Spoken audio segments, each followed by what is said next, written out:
like the most scarring and like traumatic like part of being here and kind of growing up in Highland Park was being abruptly taken, from here.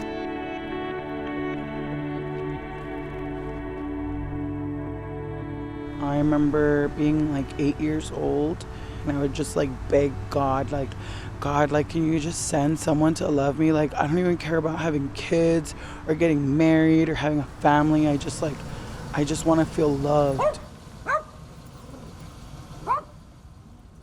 I bargained with God, I was like, just take away everything. Just give me someone that loves me.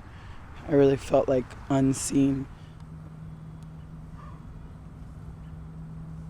You always think like, oh, I'll never be like my parents. I came to the realization, right? Like everything that I wished I could never be, like I would never be, I became. I was ill-tempered and like angry all the time and stressed out. I was raised to just do it. You have to work, you have to cook, you have to clean, you have to take care of the kids. Like that's the role of a mom.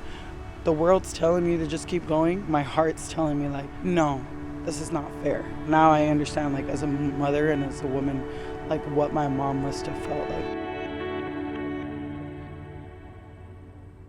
My relationship with my mom it was goofy. Like when it was just us, did all this stuff, like my mom was like amazing, right? She was crafty and silly and funny.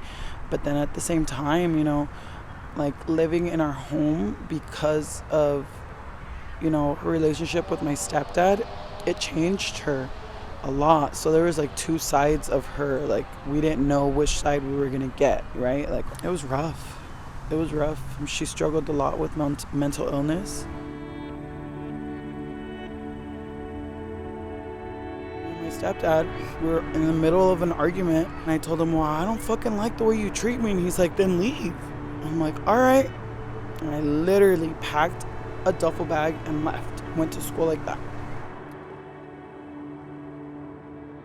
After every child, right down to the mark, like between 8 and 10 months of age, I would get postpartum psychosis. So due to like a traumatic event. So I would start like hallucinating and seeing things that weren't there, hearing things that weren't there. And I know now it's due to the stress. They would come in and be like, is Angie okay? Like, is she all right? Instead of helping me, they would 5150 me for a few days. It's easier to just blame me and say I'm crazy than to really analyze like what might have been happening.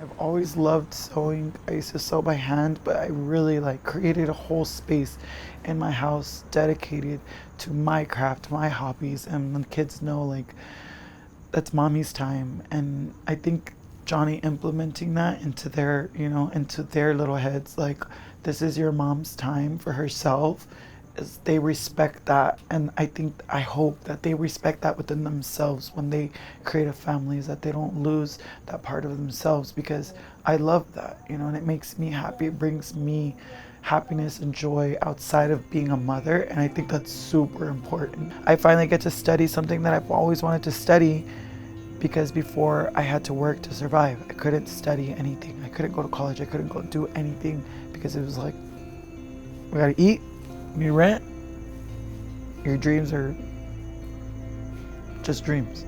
Even though it's hard, I push myself because it's like, this is what you wanted. Remember when this is what you wanted? Like, remember when all you dreamed of and you said, well, why not me? Well, now it's you.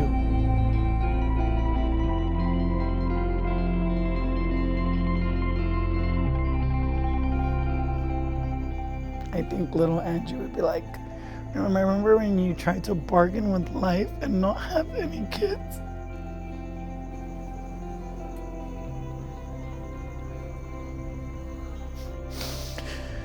If someone told me then, now, that I would have such a beautiful family and a wonderful husband, I would have never believed them. But it's here. And almost everything I've ever wanted is here.